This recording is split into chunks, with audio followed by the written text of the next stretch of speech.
Who will be the subject of your next portrait and why? Actually, it's an interesting question. Me. So I looked at a lot of paintings of past masters, and turns out they paint themselves a lot. We're kind of a arrogant lot. And but one reason why you do that is because if you foul it up, it doesn't upset anybody.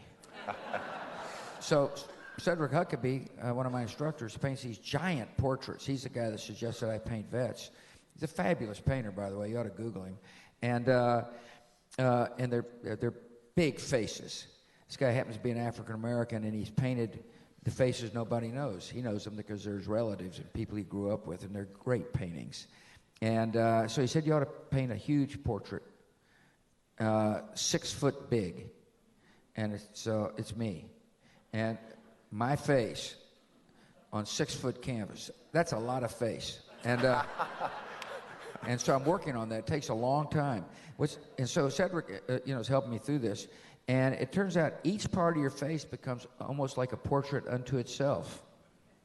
You know, you can spend like 4 or 5 days on an ear because it's so big until you get it right. And so I'm doing that right now. It's a fascinating experience. And then I painted Freddie. Now Freddie,